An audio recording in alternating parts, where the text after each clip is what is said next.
سرکار علیہ السلام آپ کا دور رہا، اور جب سرکار علیہ السلام کا وصال ہو گیا تو سرکار علیہ السلام کے وصال کے بعد حضرت سیدنا ابو بکر صدیق رضی اللہ عنہ امت مصطفیٰ کے خلیفہ بنے، سب سے پہلے خلیفہ۔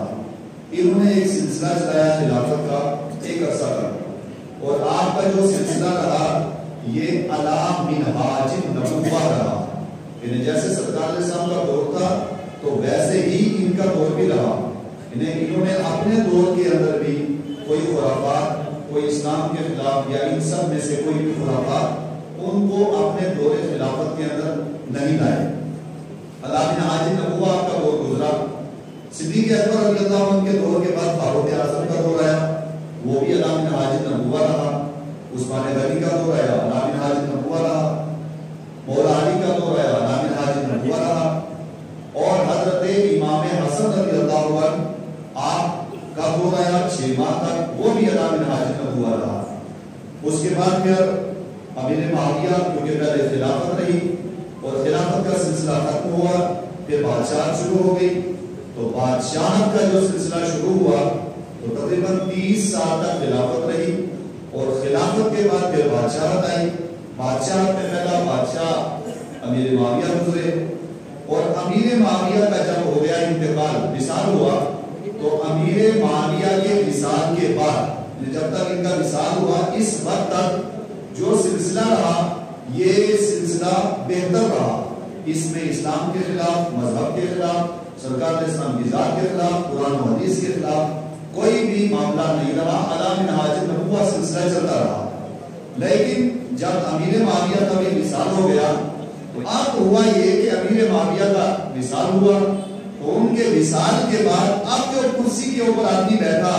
اس کا نام یزید ہے۔ اور یزید کون تھا؟ البدایہ و النہایہ کے اندر موجود ہے، تاریخ طبری کے اندر موجود ہے، اور اس کے بعد بے شمار تاریخ کی کتابوں کے اندر موجود ہے کہ یہ آدمی وہ تھا کہ جو کرسی پر جو ہی بیٹھا تو کرسی پر بیٹھنے کے بعد سب سے پہلا کام اس نے یہ کیا کہ اسلام کے اندر شراب حرام تھی، اور آج تک کسی نے یہ جسارت نہیں رکھی کہ وہ شراب کو حلال کہہ سکے، لیکن جب یزید بیٹھا تو اس نے شراب کو حلال کر دیا، جوئے کو حلال کر دیا، 2 بہنوں کو ایک وقت میں نکاح میں رکھنا حلال کر دیا، باقی جتنے بھی خرافات تھے وہ سب کے سب اس کو اس نے حلال کرنا شروع کیا۔ یعنی جو اسلام کے اندر جائز کام تھے اس نے ان سب کو حرام کر دیا، اور جو حرام کام تھے ان سب کو اس نے جائز کر دیا۔ جو اسلام کے اندر اس نے مخالفت کی، مداخلت کی اسلام کے اندر، تو وہ دور اور اس دور کے اندر کوفہ کے اندر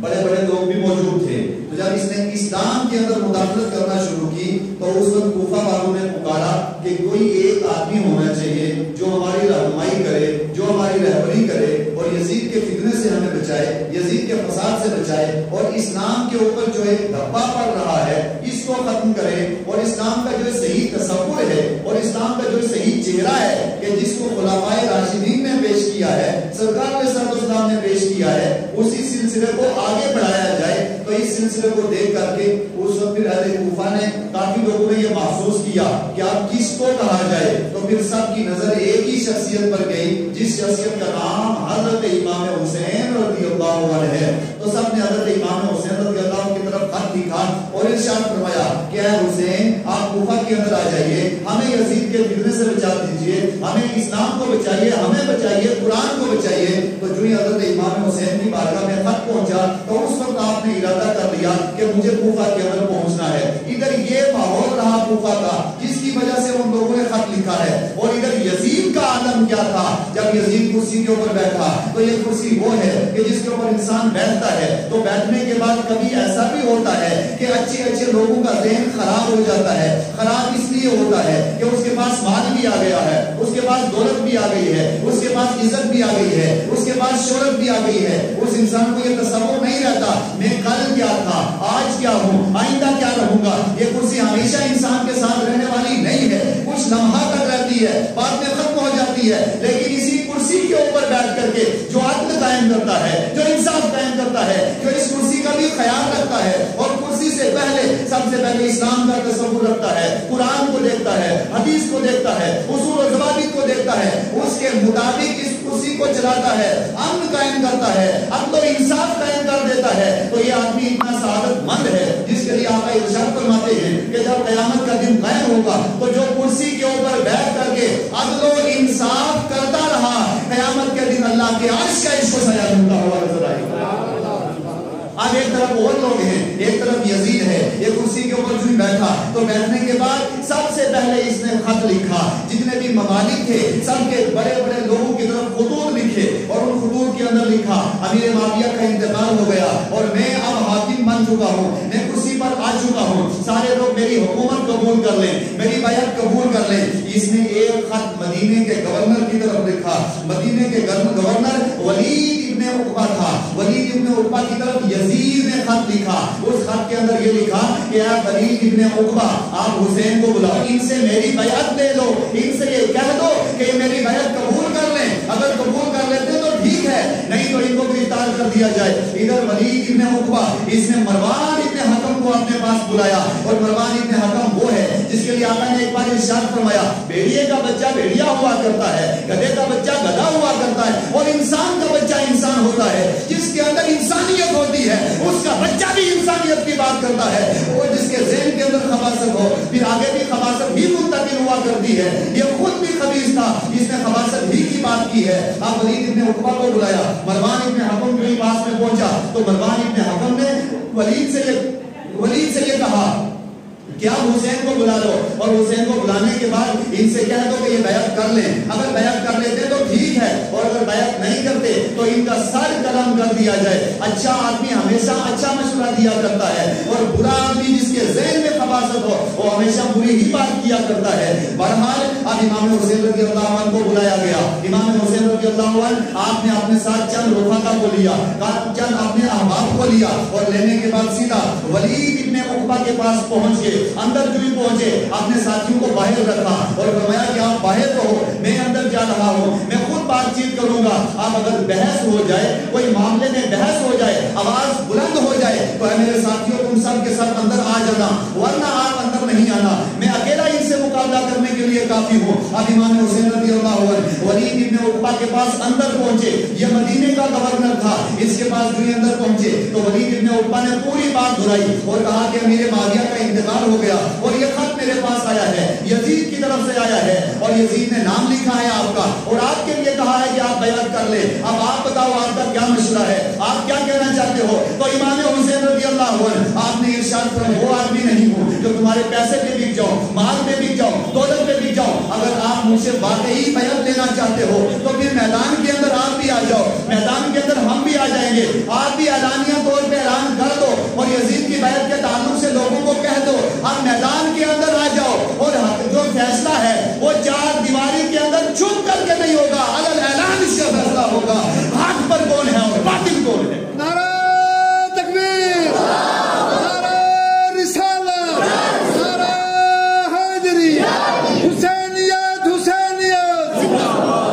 حسینیت حسینیت، یزیدیت یزیدیت، یزیدیت یزیدیت، حسینی آدمی ایک ہی ہوتا ہے، تنہے تنہا ہوتا ہے، اور یزیدیت چاہے کروڑوں آ جائیں، چاہے لاکھوں آ جائیں، چاہے اربوں آ جائیں، ان کے پاس مال بھی ہو، ان کے پاس دولت بھی ہو، لیکن حسینی نہ کل دبے تھے، نہ آج دبے ہیں، نہ صبح قیامت تک دبیں گے، حق بات کو حسینیت ڈنڈے کی چوٹ پر بیان کیا کرتے ہیں۔ امام حسین رضی اللہ عنہ آپ نے کہا کہ میں ڈرنے والا نہیں، میں دبنے والا نہیں، میں جھکنے والا نہیں، آپ میدان کے اندر آ جاؤ۔ یہ جملہ کہنے کے بعد پھر آپ نے مروان کی طرف مخاطب ہوئے اور کہا کہ تو کیا سمجھتا ہے کہ حسین بک جائے گا، حسین ڈر جائے گا تمہارے اسلحے سے اور تمہاری حکومت سے؟ حسین ڈرنے والا نہیں ہے۔ یہ جملہ کہہ کر کے امام حسین باہر نکلے، اور نکلنے کے بعد اپنے ساتھیوں کو لے لیا، اور لینے کے بعد شہر مدینہ کے اندر پہنچ چکے۔ اب آپ تھوڑا سا تصور باندھیں گے، ہم پوری تفسیر میں نہ جاتے ہوئے ایک مختصر نظر، طائفانہ نظر پیش کرتے ہوئے ذرا آؤ ایک تصور آپ کے سامنے میں رکھنا چاہتا ہوں۔ وہ تصور کیا ہے؟ امام حسین رضی اللہ عنہ ادھر اس سے یہ بات ہوئی، اس کے بعد آپ واپس پلٹ آئے، اور پلٹنے کے بعد ادھر سے جو کوفہ کی طرف سے خطوط ہیں وہ آنا شروع ہو گئے، سلسلہ خطوط کا بھی بھرنا شروع کر لیا۔ اب امام حسین رضی اللہ عنہ نے سمجھ لیا کہ اب مجھے مکہ مدینہ کے اندر رہنا میرے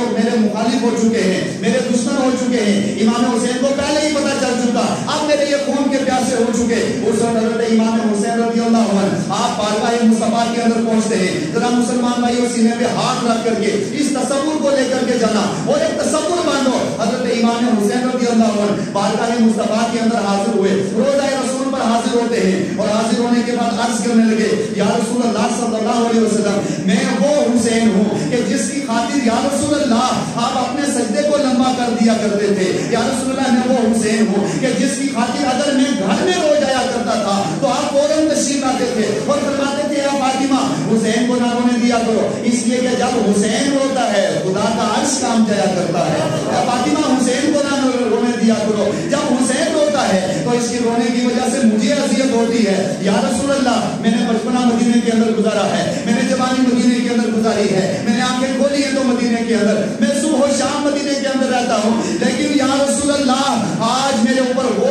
وقت بھی آ چکا ہے کہ آپ کا شہر مدینہ مجھ سے چھوٹنے والا ہے, اور وہ بھی ایک دن کے لیے نہیں چھوٹ رہا, وہ 2 دن کے لیے نہیں چھوٹ رہا. یا رسول اللہ, شہر مدینہ وہ ہے کہ جو وہ شہر مدینہ کہ جس کے لیے آپ خود ارشاد فرماتے ہیں کہ اے اللہ ہمارے دل کے اندر مکہ کی محبت پیدا کر اور مدینہ کی محبت پیدا کر, اور آگے فرماتے ہیں اللہ مکہ سے مدینہ کی محبت ہمارے دل میں اور زیادہ کر دے.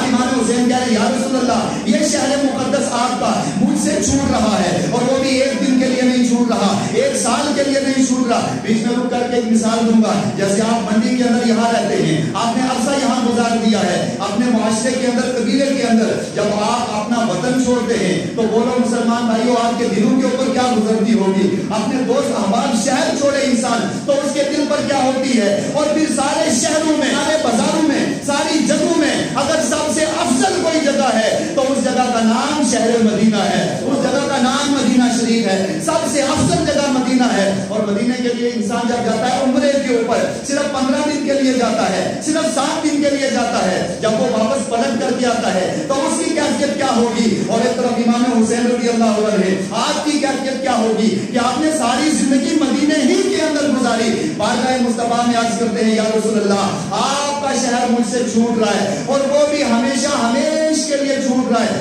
آپ کی آنکھوں میں آنسو ہیں. اسلام پیش کرنے کے بعد اور حضرت سیدہ کائنات, سیدہ عابدہ زاہدہ طیبہ طاہرہ حضرت فاطمہ الزہرا آپ کے مزار کے اوپر حاضر ہوئے. امام حسین حاضر ہونے کے بعد عرض کرنے لگے, اے سیدہ کائنات, اے میری والدہ محترمہ, اے فاطمہ الزہرا, آپ نے میری پرورش کی ہے, آپ نے مجھے پروان چڑھایا ہے, تو جس کے لیے آپ نے مجھے پروان چڑھایا تھا آج وہ وقت آ چکا ہے. آپ جس کی خاطر آپ نے ساری چیزیں برداشت کی ہیں, ساری مشقتیں برداشت کی ہیں, آج وہ وقت آ چکا ہے. اور حسین آپ کے لائے ہوئے دین, آپ کے لائے ہوئے مشن, اور آپ کے اور ہمارے نانا جان سرکار علیہ السلام کا لایا ہوا مشن اور دین, اس کی خاطر امام حسین رضی اللہ عنہ اپنے ساتھ نفوس قدسیہ کو لے کر کے آپ کا شہر ہمیشہ کے لیے چھوڑ رہے ہیں, اور صرف اس لیے چھوڑ رہے ہیں کہ اسلام کی خاطر چھوڑ رہے ہیں, مذہب کی خاطر چھوڑ رہے ہیں. اے سیدہ کائنات, ہمارا آخری اسلام قبول کر لیں. حضرت امام حسین رضی اللہ عنہ آپ نے اپنی والدہ کے بازار پہ پہنچ کر کے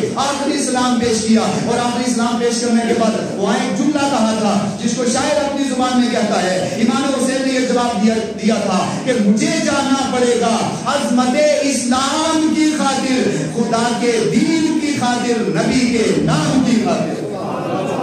امام حسین رضی اللہ عنہ نے اپنا آخری سلام پیش کیا, اور سلام پیش کرنے کے بعد اب آپ نے مدینہ شریف چھوڑ دیا ہے, اور مدینہ چھوڑنے کے بعد سیدھا مکہ کے اندر پہنچ چکے, اور مکہ کے اندر آپ تھوڑی دیر رہے. ادھر مسلم بن عقیل کو آپ نے تیار کیا اور فرمایا کہ مسلم بن عقیل آپ کوفہ کے اندر پہنچ جاؤ, اور کوفہ کے حالات کیا ہیں, واقعات کیا ہیں, ماحول کیا ہے, اس کی خبر آپ مجھے پہنچا دو. مسلم بن عقیل کوفہ کے اندر پہنچے, اور جو ہی کوفہ کے اندر پہنچے تو پہلا دن آیا. تو پہلے دن آپ نے جب مغرب کے بعد پہنچے تو ایک روایت کے اندر موجود ہے کہ آپ کے پیچھے 500 آدمی آئے, پھر بڑھتے بڑھتے 1000 آئے, یہاں تک کہ بڑھتے بڑھتے امام مسلم بن عقیل کے ہاتھ پر لوگوں نے امام حسین کی بیعت کرنا جو ہے شروع کر لی, یہاں تک کہ 40,000 کوفیوں نے حضرت مسلم بن عقیل کے ہاتھ پر امام حسین کی بیعت قبول کر لی ہے. جو ادھر لوگوں کی تعداد بڑھتی گئی تو مسلم بن عقیل نے خط لکھا اور فرمایا کہ حسین کوفہ کا ماحول بہت اچھا ہے, یہاں کے لوگ بھی تیار ہو چکے ہیں, سب کے سب آپ کی آمد کے لیے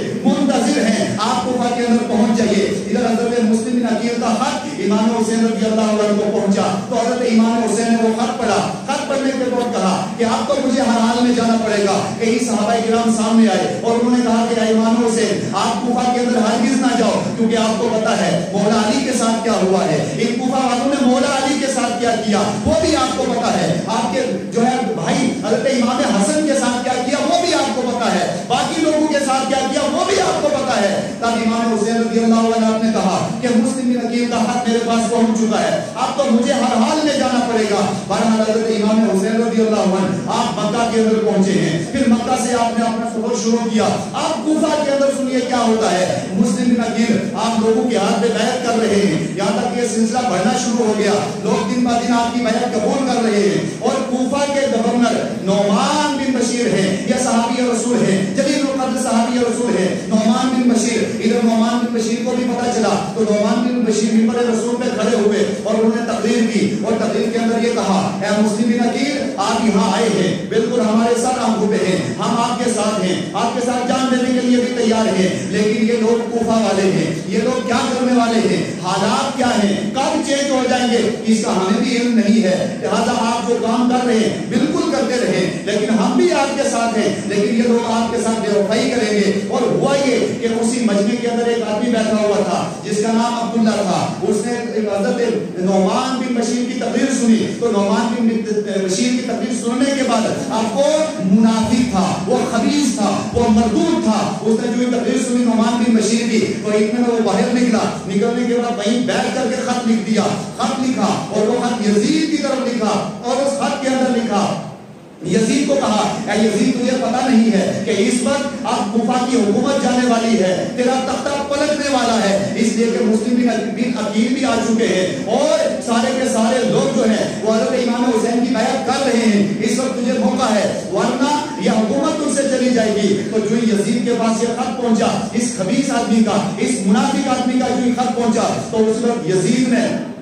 ابن زیاد کی طرف خط لکھا اور ابن زیاد سے یہ کہا کہ اے ابن زیاد تو فوراً کوفہ کے اندر پہنچ جا اور نعمان بن بشیر کو وہاں سے ہٹا دے. اب یہ ابن زیاد کوفہ کے اندر پہنچا اور یہ آیا بھی کیسے, یہ سننے کی بات ہے. یہ منافقین کس لباس میں آتے ہیں, کبھی کوئی لباس پہن لیتے ہیں, کبھی کوئی لباس پہن لیتے ہیں, اور منافقین کی صرف ایک ہی سازش رہتی ہے, بس مسلمانوں کو کمزور کیا جائے, اہل ایمان کو کمزور کیا جائے, ان کے دلوں سے مصطفیٰ کی محبت جو ہے وہ نکال دی جائے اور آپس میں لڑایا جائے, اختلاف و انتشار پیدا کیا جائے. اور سنیے یہ ابن زیاد جو ہی کوفہ کے اندر پہنچا تو آنے کا وقت اس کا یہ تھا کہ یہ شام کے وقت آیا, مغرب اور عشاء کے درمیان یہ آیا, اور آیا بھی ایسے کہ اس نے اپنے چہرے کے اوپر ایک نقاب باندھ دیا اور اپنے ساتھ 20 لوگ لے لیے, اور لینے کے بعد یہ ایک جانور کے اوپر سوار ہوا اور وہ راستہ کہ جو عرب کی طرف سے کوفہ کے اندر پہنچتا تھا اسی راستے سے یہ شام کے وقت آیا, کیونکہ اہل کوفہ وہ اس کی انتظار میں تھے کہ امام حسین رضی اللہ عنہ آنے والے ہیں.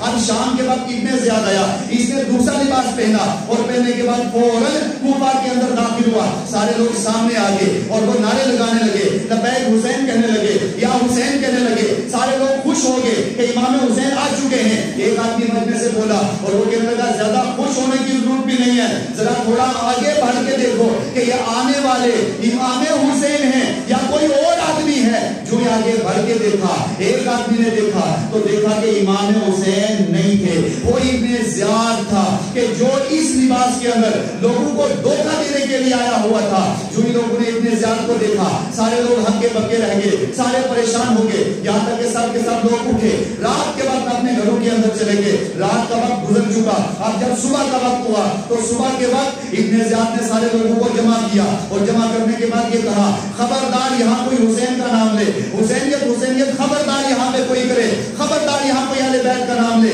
اگر یہاں چلے گی تو یزید کی چلے گی, یہاں بات ہوگی تو یزید کی ہوگی. اے ابن زیاد تو بھی سن لے, تو چاہتا تھا کہ امام حسین مل جائے, ان کا تذکرہ مل جائے, یزید کا تذکرہ رہے, لیکن واہ خدا تعالیٰ کی فتح و نصرت جس کے ساتھ تھی اس کا نام حسین تھا. یزید مل چکا ہے, حسینیت کل بھی زندہ تھی, حسینیت آج بھی زندہ ہے, حسینیت صبح قیامت تک زندہ رہے گی.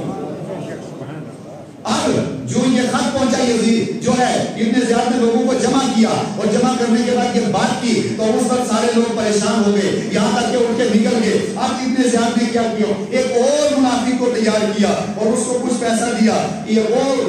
غلامی شامی غلام تھا اس کو تیار کیا اور تیار کرنے کے بعد اس کو یہ کہا آپ پتا کرو کہ مسلم بن عقیل کہاں ہیں. یہاں تک کہ اب اس نے کیا کیا ذرا سنو منافقین کی سازش. یہ شامی غلام جو تھا اس نے کیا کیا اپنے پاس کچھ اشرفیاں لے لی کچھ مال و دولت دیا اور لینے کے بعد پھر نکل گیا یہاں تک کہ مسلم بن عقیل کی تلاش کے اندر نکلا یہاں تک کہ آگے پہنچا ایک مسجد کے اندر پہنچا اور جانے کے بعد وہاں بیٹھا رہا. وہاں دیکھا کہ ایک بزرگ بیٹھے ہوئے تھے اور یہ بزرگ کون ہیں یہ بہت شریف ہوتے ہیں بہت سادے ہوتے ہیں اہل ایمان بزرگ. ان کے اندر سادگی رہتی ہے ان کے اندر عاجزی رہتی ہے ان کے اندر جو پھول پھل نہیں ہوا کرتی ہے. اب یہاں تک کہ یہ شامی غلام تھا ایک بزرگ کے پاس پہنچ گیا اور جانے کے بعد کہنے لگا سبحان اللہ آپ کتنی زبردست عبادت کرتے ہیں آپ کتنی زبردست نماز پڑھتے ہیں کیا کہنا آپ کا. یہ تو منافقین کی بولی ہوا کرتی ہے کیا کہنا آپ کا جناب واہ واہ کتنا زبردست کام کیا ہے آپ نے. میں اہل بیت کا بہت بڑا عاشق ہوں ان کو بہت بڑا جانے والا ہوں اور یہاں سنا ہے کہ مسلم بن عقیل آئے ہیں میں ان سے ملاقات کرنا چاہتا ہوں اور یہ کچھ پیسہ بھی لایا ہوں میں ان کو کچھ نیاز بھی دینا چاہتا ہوں جناب پیر صاحب کو نیاز دینا چاہتا ہوں آپ بتاؤ کہ وہ کہاں ہیں.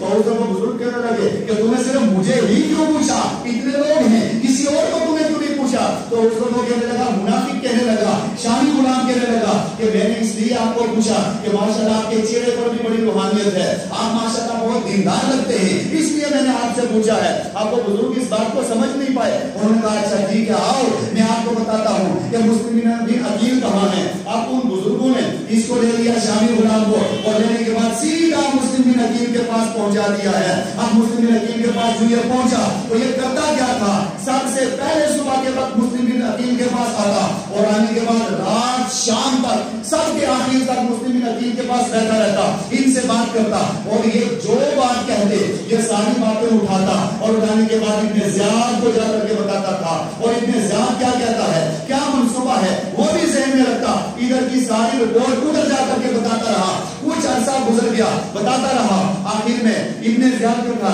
اس نے اس کو بھی حامی کو جمع کیا اور جس کے گھر اس وقت مسلم بن عقیل تھے ان کو بھی گرفتار کر لیا. مسلم بن عقیل وہاں سے نکل گئے تھوڑا آگے پہنچے وہاں ایک بزرگ عورت رہتی تھی راستے کے اندر تھی وہ بزرگ عورت اس نے کہا بیٹا آپ کون ہیں تو انہوں نے کہا کہ میں مدینہ شریف سے آیا ہوں اور میرا تعلق مولا علی سے ہے اہل بیت اطہار سے ہے ان لوگوں نے مجھے بلایا تھا لیکن آج حالات چینج ہو چکے ہیں. وہ بزرگ عورت اندر لے گئی اور جانے کے بعد مسلم بن عقیل کو کھانا پلایا پانی پلایا اس کے بعد پھر مسلم بن عقیل نے آگے اپنا سفر شروع کر لیا. آپ کے دو بیٹے بھی ساتھ میں تھے اور وہ جو ہے دونوں بیٹے آپ کے ساتھ موجود تھے اور یہ بیٹے جو ہے اپنے والد سے جدا ہو گئے. یہاں تک ایک لمبی داستان ہے خلاصہ کلام یہ ہے کہ مسلم بن عقیل کے دونوں بیٹوں کو یزیدیوں نے گرفتار کیا اور گرفتار کرنے کے بعد تھوڑا آگے لے گئے یہاں تک کہ ایک یزیدی نے بڑے بھائی سے کہا مسلم بن عقیل کے یہ دونوں بیٹے ہیں ان سے پوچھا کہ بتاؤ آپ کی مرضی کیا ہے. تو بڑا بھائی کہنے لگا کہ آپ تو ہم گرفتار ہو چکے ہیں آپ ہمارے خون کے پیاسے ہیں. تو بڑا بھائی کہنے لگا کہ اے یزیدی سب سے پہلے تو مجھے شہید کر پھر میرے چھوٹے بھائی کو شہید کرنا اس لیے کہ جب چھوٹا بھائی پہلے شہید ہو جائے گا تو میں اس کو تڑپتا برداشت نہیں کر پاؤں گا. اب چھوٹا کہنے لگا کہ آپ پہلے مجھے شہید کر دو. بہرحال ان یزیدیوں نے حضرت مسلم بن عقیل کے دونوں بیٹوں کو دریا کے پاس وہ یزیدی لے کر کے گیا اور جانے کے بعد ان دونوں بیٹوں کو ادھر شہید کر دیا اور ادھر حضرت مسلم بن عقیل رہ گئے ہیں. ایک عرصے کے بعد مسلم بن عقیل رضی اللہ عنہ وہ بھی گرفتار ہو گئے اور گرفتار ہونے کے بعد یزیدی ان کو آگے لے گئے اور آگے لے جانے کے بعد ایک اونچی جگہ رکھا اور رکھنے کے بعد یہ کہا کہ اے مسلم بن عقیل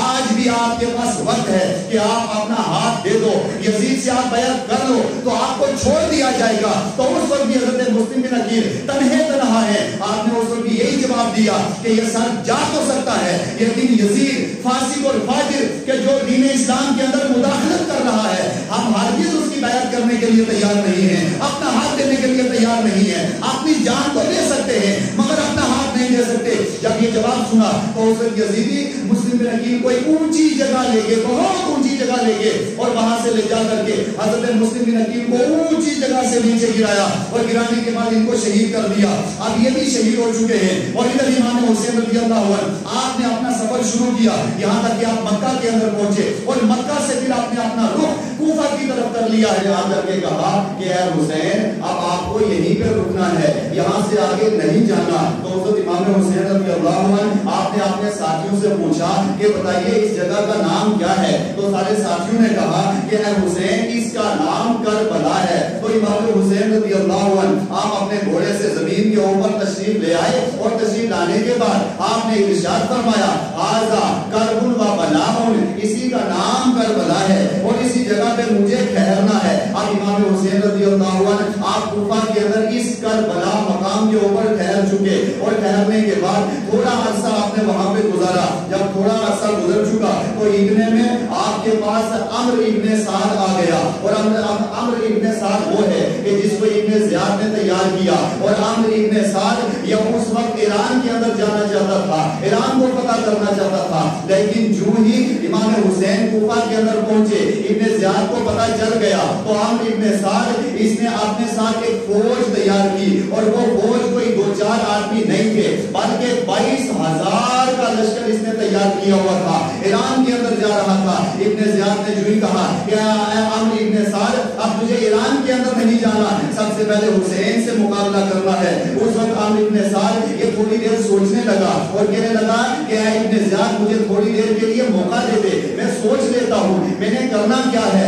جب تھوڑی دیر یہ سوچتا رہا تو ادھر ابن زیاد نے کہا کہ اے عمرو ابن سعد اگر تو حسین سے مقابلہ نہیں کرے گا تو تیری حکومت چھن جائے گی، تیری حکومت چھن جائے گی، تیرے پاس جتنی فوج ہے وہ ساری کی ساری فوج لے لی جائے گی، اور تجھے جو ہے وہ بند کر دیا جائے گا۔ اب اس وقت عمرو ابن سعد یہ مال کے اندر آ گیا، دولت کے اندر آ گیا، دولت کا نشہ آ گیا، تو اتنے میں یہ تیار ہو گیا، اور تیار ہونے کے بعد اپنے ساتھ سارے فوجیوں کو تیار کر لیا، اور ایک بہت بڑی فوج اس نے تیار کر لی، اور فوج تیار کرنے کے بعد آج محرم بھی گزر گیا ہے، 9 محرم بھی گزر گیا ہے، اب 9 محرم کی رات کا وقت آ چکا ہے، اور 9 محرم کی رات کے بعد یہی عمرو ابن سعد امام حسین کے سامنے آیا، اپنے ساتھ کچھ فوجیوں کو لے کر کے آیا، اور آنے کے بعد حملہ کرنے کے لیے رات کے وقت آیا، اور آنے کے بعد جو ہی حملہ کرنے لگا تو اس وقت حضرت امام حسین رضی اللہ عنہ آپ خیمے کے اندر آرام فرما رہے ہیں، اور خیمے کے پاس آپ بیٹھے ہوئے تھے، یہاں تک کہ آپ نے اپنا سر جو ہے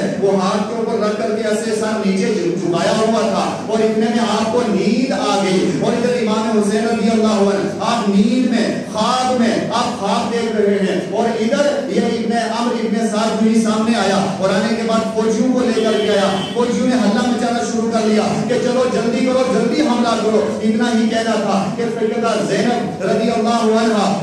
وسلام اللہ علیہ، سیدہ زینب نے امام حسین کے پاس آئی، اور آنے کے بعد کہا اے چچا جان آپ سوئے ہوئے ہو اور سامنے حلہ مچ رہا ہے، اس وقت فوج ہمارے پاس آ چکی ہے، وہ تلوار بھی لے کر کے آئی ہے، وہ اسلحہ بھی لے کر کے آئی ہے، اور ایک بہت بڑی فوج آ چکی ہے، وہ اس وقت رات کے عالم میں ہمارے اوپر حملہ کرنا چاہتے ہیں، اے حسین آپ بیدار ہو جائیے۔ امام حسین رضی اللہ عنہ بیدار ہوئے، اور بیدار ہونے کے بعد امام حسین کی آنکھوں میں آنسو ہیں، زاروں کی تار رو رہے ہیں، اور فرما رہے ہیں اے زینب آپ صبر کا دامن مضبوطی سے پکڑ لو، اب رونے کا وقت نہیں ہے، اب چلانے کا وقت نہیں ہے، اب چیخنے کا وقت نہیں ہے، اب شور و غل کا وقت نہیں ہے۔ اے سیدہ زینب سنو، آج ابھی تھوڑی دیر میں سویا تھا، میں نے خواب کے اندر دیکھا آمینہ کے لال تشریف لائے ہیں، رحمت عالم تشریف لائے ہیں، اور آپ کریم ارشاد فرما رہے ہیں کہ اے حسین میں تمہارے